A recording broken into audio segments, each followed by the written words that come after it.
My name is Megan, and I'm 56 years old. I'm a housewife, and sometimes I help my daughter's clothing company out. My husband, Ryan, is 58 and also runs a company. Our daughter is named Anna, and she's 25. She's been a daddy's girl since she was a baby, and under my husband's influence, she's been running her clothing company with a friend since her university years. My husband and my daughter are so close that they can talk about work for hours on end, to the point where I can't join in to their conversation. Our daughter married a man named Steven, who is 3 years older than her, 2 years ago. When they decided to get married after dating for a year, I told them to think it over. But Steven was so eager to marry her that she eventually accepted his proposal. The reason why our daughter agreed to marry him seems to be because she was moved by Steven's willingness to be married into our family. I know Anna values her parents. I want to reassure you that our marriage isn't too soon by becoming your son-in-law who married into this family. And we can live together so you can see your grandchildren anytime. He would say so, which deeply touched and made our daughter happy. Seeing how happy she was to get married, we decided to give them our blessing. But soon enough, we found out that this was a mistake. We discussed with our daughter and her husband and decided to renovate the second floor of our house into a residence for 2 households. Although some may say that we were spoiling my daughter and her husband, we paid for the renovation fee. Since our daughter was our only child, we thought she would get married and move out, but we probably got carried away by the idea of living together. 2 years after our daughter's marriage, I noticed that she seemed less lively and was losing weight. "Anna, you don't seem well, and it looks like you've lost some weight," I said, peering into her face. "Really? It's nothing. Maybe it's because I'm on a diet," she said, which reminded me of how she complained about gaining weight right after the wedding, and I was convinced with what she had said. "You're not fat. Eat well and cheer up," I told her. "Thank you. I'm sorry for worrying you," she said with her usual smile. As I watched her head off to work, waving goodbye, she turned around and waved back several times, which made me feel relieved. But an hour later, I received a call from the hospital that Anna had been injured and was brought into the hospital. I called my husband to tell him that Anna had been injured and was at the hospital. Since his office is close to the hospital, he said he'd be there right away, and I rushed over as well. When I arrived at the hospital, Anna was already in surgery. When I asked my husband what happened to her, he said, "Apparently, she fell from the top of the stairs at the station. The diagnosis is that she has a compression fracture of the lumbar vertebrae and a spinal cord injury. She might end up bedridden," and broke down in tears. I also cried as I regretted sending her off to work this morning. This morning, Anna looked thin and seemed to lack energy. Maybe she was really struggling. If I had stopped her from going to work, this wouldn't have happened, I said. "There's no point in regretting now. Let's pray that the surgery goes well," he replied. "Okay," I said, and began praying. Then my husband said, "I'll call Steven," and headed outside the hospital. After he finished the call and came back, he looked furious. "What's wrong?" I asked. Apparently, Steven said in a happy tone, "Oh, really? Well, I'm going on a vacation abroad then. Take care." To Steven's response, my husband said, "Hey, Anna might be bedridden due to a severe spinal cord injury, you know." But despite this, Steven laughed off the severity of the situation and said, "Well, my being here won't change anything, will it?" before hanging up the phone. Anna's business partner and her best friend, Amy, rushed to the scene. Amy, too, looked furious. It seems that Amy received a phone call from Stephen. Stephen apparently said, Anna can't go to work because she's in surgery for a spinal cord injury. Oh, and she might not be able to go to work at all after that. She might become bedridden. And I'm going on a trip abroad, so let me know how Anna's doing. When Amy got angry and said, Aren't you her husband? What do you mean? You're going on a trip abroad. Why have you been laughing all this time? Stephen reportedly replied, It's my first time abroad in a while, so of course, I'm happy. And then he said, Do you think Anna will get better if I go to the hospital? Her mother is there, so she'll be fine. And then apparently hung up the call. Amy was grateful to have learned about Anna being hospitalized and her situation, but she was angry about Stephen's nonchalant attitude toward Anna. Then Amy shared even more shocking news that sunk us further into despair. Ryan and Megan, please, calm down and listen. Actually, Stephen might be dating our part-time worker. He might be going on that trip abroad with her. That girl has taken a week off starting today. When I asked, Is Stephen cheating on Anna? It seems that Anna had been consulting with Amy about this for a while. The part-time worker seemed to have fallen in love with Stephen when he came to pick up Anna from work. She pursued him, succeeded, and bragged to the other part-time workers about it. One of the part-time workers informed Anna, and it seems that's when she started to worry about it. Perhaps that's why she fell down the stairs, because she was distressed about it. I felt that I couldn't forgive Stephen. As I cried and said, I will never forgive him, my husband, trying to calm me down, asked, What are you planning to do? Are you going to fight him without any evidence?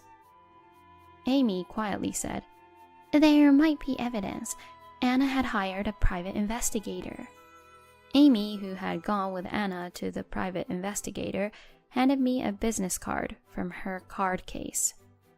I put the card in my wallet, sat down on the sofa in front of the operating room again, and prayed for Anna's safety.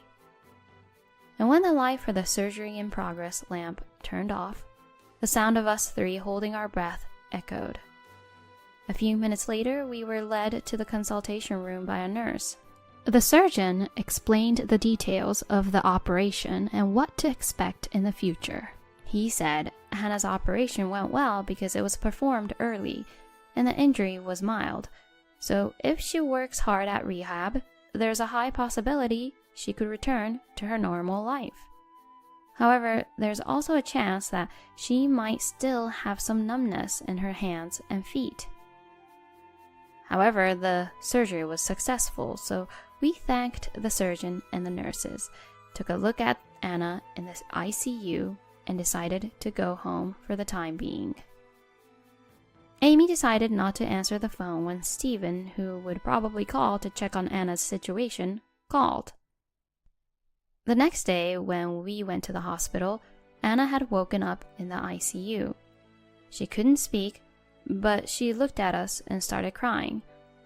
I vowed to Anna in my heart, I will take my revenge on that man to the very end. Upon hearing the doctor's words that she would be allowed into the hospital room the next day, my husband said, I'd like her to stay in a private room, please. I wouldn't mind if it's expensive. It seemed that his worries and pity for Anna had exploded, and he was willing to spare no expense. With that, we mouthed, "See you tomorrow," to Anna and headed to the investigating agency. Amy was already there at the investigating agency. Apparently, she had just gotten the results and was about to contact Anna. The result was that Stephen's guilty. Rather than guilty is absolutely guilty, and there's something even more shocking. The investigator says, pulling out some documents to explain. The woman Stephen was seeing was a woman named Amelia. There were many pictures of Stephen and Amelia being together, arm in arm. There was also a photo of them entering a travel agency together. It seems that Amelia had told her co-worker at her part-time job that she was going on a trip abroad with Stephen. And her co-worker got suspicious about it, she said, showing us a picture on her phone. It seems she sent a photo of the flight tickets, she says, as she showed us a photo of the tickets with Stephen and Amelia's names on them. This could also be evidence, the investigator said, so we decided to keep it as evidence of Stephen's infidelity. The investigator referred us to a lawyer, and we decided to visit the lawyer for a consultation at a later date. On the way home, my husband seemed very angry, driving furiously to drop off Amy before heading back. Once he got home, he quickly grabbed the contract of this house, saying, I don't need this house. I'll sell it. No, I'll demolish it. If this house didn't exist, I wouldn't have to live with that man. I don't need this house. He couldn't stay calm when it came to our daughter.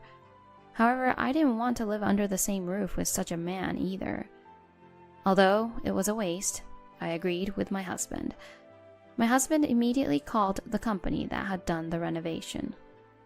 I really like the house you worked so hard to build. He apologized while explaining why he was requesting to demolish it. I have a daughter, too, so I understand. Don't worry about it. Let's just demolish it right away. When your son-in-law comes back and finds the house gone, he'll be in shock, the construction company suggested, so we promptly took action. My husband was so focused to get revenge that he didn't even go to his company. Instead, he prepared for the move, found a new place, visited the lawyer, went to the hospital, and was full of motivation. Thanks to the many people who helped my husband, the move and the house demolition were successfully completed. All of Stephen's belongings were taken by his parents. When we gave them his things, we told his parents about the evidence of Stephen's infidelity, how he had happily gone on a trip with his mistress even though our daughter was in the ICU, and that we couldn't live together anymore. We had not yet discussed divorce between Anna and Stephen because our daughter was still unstable. Stephen's parents apologized profusely and begged us for Anna and Stephen to not get a divorce, but when my husband asked them, Could you say the same thing if it was Stephen's sister in my daughter's place? They got quiet and couldn't say anything to argue back. Both the news of Anna's accident and Stephen's infidelity were new to Stephen's parents, and they seemed deeply shocked.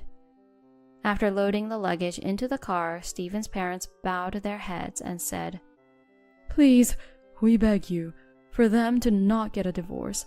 We will tell our son to change his heart. Since we didn't respond much to them, in the end, they dropped their shoulders and left in what seemed like they gave up. Before returning to our new home, we went to our daughter's hospital room. Although she was frail, our daughter had started to be able to speak. Determined, I started the conversation while showing the materials from the private investigation agency. Why did you stay silent knowing about Stephen's infidelity? I asked, to which she replied, I thought I needed to gather the evidence before confronting him with divorce in mind. Stephen is the kind of person who would immediately dodge and run. If you found out about him cheating, you would confront Stephen, wouldn't you? But then I thought I wouldn't be able to obtain any evidence. It seemed that she had made up her mind to divorce.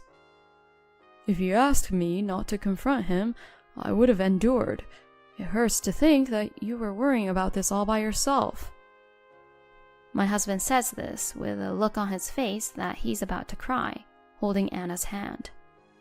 Then he told her about how he demolished the house and proceeded to move, met with Stephen's parents, explained the situation, and have them pick up his belongings.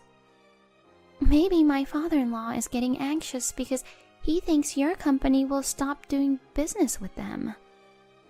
Dad, Mom, I'm sorry, even though you had our home renovated for me. I can't forgive him for choosing his mistress over me in my situation. I want to divorce him. All right, we'll tell the lawyer exactly that. Dad and Mom are both supportive of your decision to get a divorce. Our next house will be a high-rise condo. Your room is going to be spacious too. He said this while patting our daughter's head. She finally managed to smile through her tears. When the hospital staff found out we were visiting, a doctor came and explained her condition and the future outlook to us.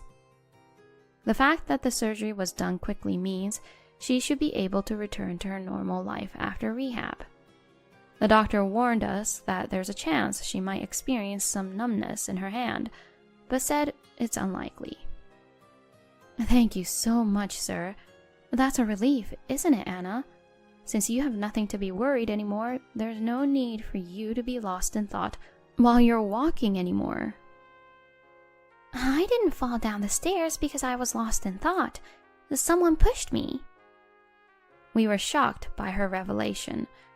We asked her, "Are you sure?" many times, and each time she insisted she was telling the truth with a serious look in her eyes. She said that the culprit she saw for a moment was a woman with blonde hair, but she couldn't remember her face. However, she did remember being pushed with both hands. Upon hearing that, the doctor said, "Since it's my obligation, I'll report this to the police and ask them to investigate about it." So we decided to let him handle it. Anna seemed tired from all the talking, so we shared what we had just found out with a lawyer. As soon as we finished the call with a lawyer, we received a call from Stephen. "I heard from my father. I'm rushing home now. It seems there's been some misunderstanding, so I'd like to discuss it.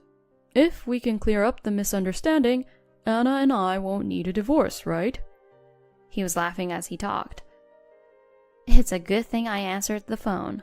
I said this as I hung up the phone. Later in the evening, Stephen called again. This time, Ryan was the one who answered the phone. "The house is gone. What about my belongings? To go this far over a misunderstanding is just too much, and thus just stupid. Where should I go? Where are you living now?" "Haven't you heard from your parents? They took your belongings home. What's this misunderstanding? We even have evidence from the investigation agency, you know," he retorted, as if he looked like he was mocking Stephen. Upon hearing the word evidence, Stephen became frantic. "We're just friends. There's no romantic relationship. If the misunderstanding is resolved, tell me where you live. My father told me not to come back until the misunderstanding is cleared, and so that Anna and I can avoid getting a divorce," Stephen pleaded. Despite his pleas, Ryan's single word, "impossible," made him start to lose his temper. "Really, you broke into my house and removed my belongings, didn't you? I'll sue you for trespassing. If you don't want that, tell me your address. Are you ready to lose me, who was married into your family and your only current heir?" Amidst Stephen's rant, a woman's voice could be heard from his phone.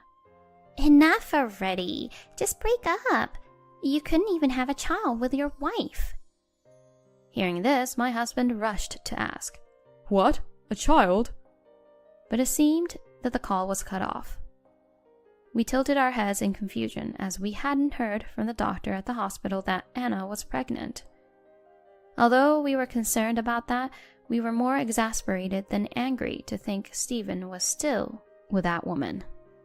The next day, after visiting our daughter in the hospital, my husband went to work for the first time in a long time. Around noon, Amy, accompanied by a woman, came to our house. The woman who came with Amy was a part-timer hired around the same time as Amelia, Stephen's mistress, and her name was Emma. Emma seemed to be annoyed by being treated as a friend by Amelia. For example, when she went to buy lunch at a store, Amelia would follow Emma and put her items on the counter for Emma to pay.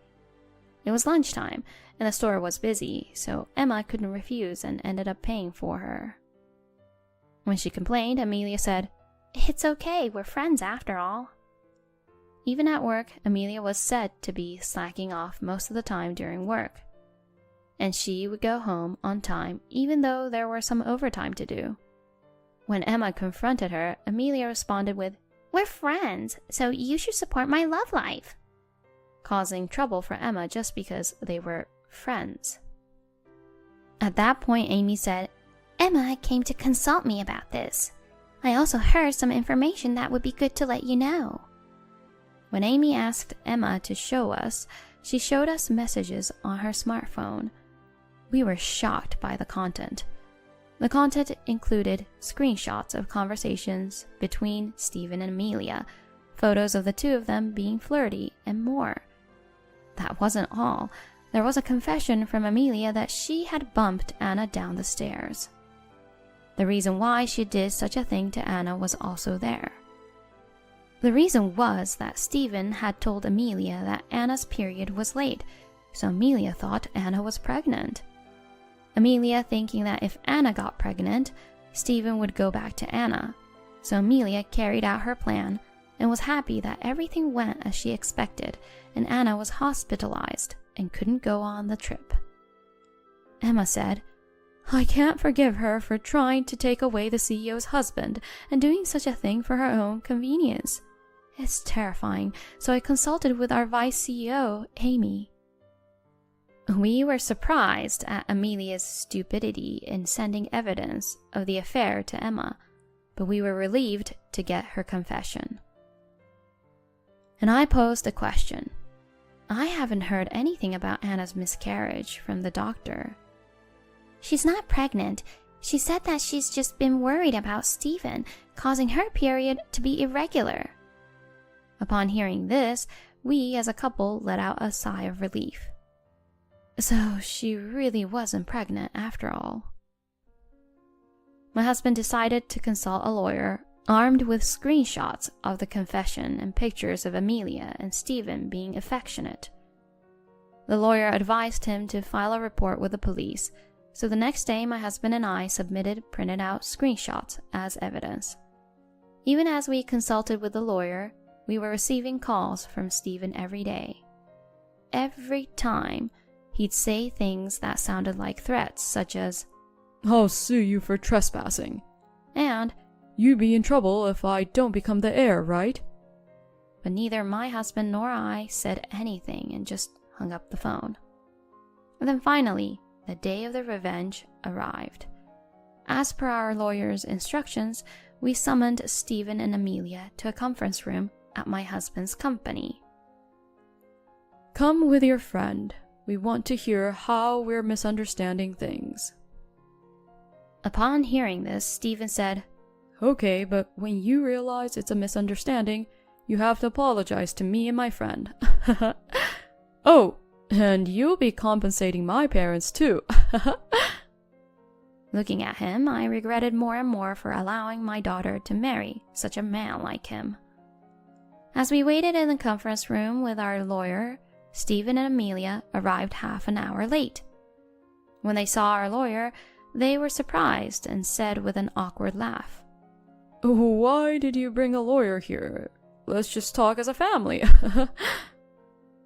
On the lawyer's instruction to "Please sit down," Stephen and Amelia took their seats, looking agitated. First of all, Stephen's story hadn't changed at all. "Amelia is just a friend.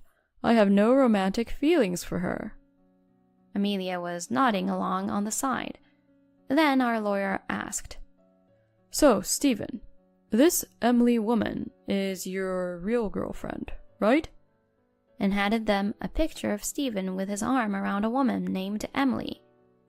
At that, Amelia's face changed and she became angry. "Wait a minute. Are you saying that you have another woman? What's your relationship with this woman? Weren't you going to marry me once you took over the company?" Amelia shouted at Stephen. Stephen tried to calm her down, saying, I don't know this woman, and you're just a friend, right? Calm down. But Amelia's rage didn't subside. You told me that your wife was pregnant, so I had to get my hands dirty. And all of it was for our future. Stephen could only repeat, Calm down, please, calm down. Our lawyer then said, Emily has already admitted her relationship with Stephen. She has returned to her family home and has cut off contacts with Stephen. Upon hearing this, Stephen asked, She went home? And realizing his mistake, covered his mouth and his face turned pale.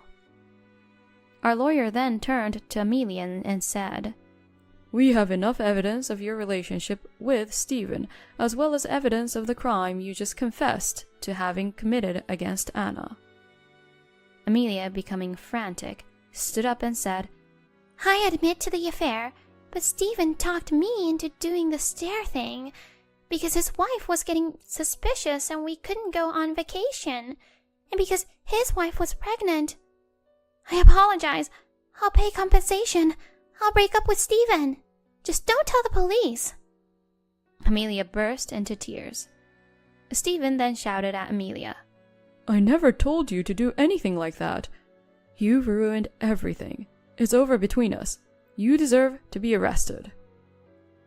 Our lawyer then told Stephen, We will be filing for divorce between you and Anna and requesting compensation to you. If you disagree, we'll see you in court. Stephen was so persistent that he wouldn't divorce Anna, but when he heard the word court, he quieted down. And so, under the direction of our lawyer, he signed the divorce papers. He feared that if it became a police matter, it would affect his position at his own company, and he was afraid of it becoming public knowledge. He was made to sign a document agreeing to pay $56,000, and the meeting was adjourned. The amount was high, but considering that Anna, being the CEO, wouldn't be able to work for a while, it felt like a bargain. Afterwards, Amelia was eventually arrested, and the compensation was promptly paid in full by selling her parents' house and land. As they say, you can't keep people's mouths shut. Unwanted rumors of infidelity and assault related to Stephen spread in his workplace, reaching to his bosses, and it seemed his prospects for promotion were cut off.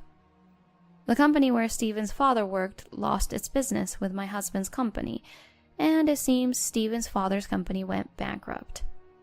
Stephen's father disowned him, so Stephen, who had no one to help him, quit his job and raised the compensation money with his severance pay and money borrowed from a consumer finance company. Afterward, there were rumors where some people saw Stephen collecting aluminum cans while riding his bicycle.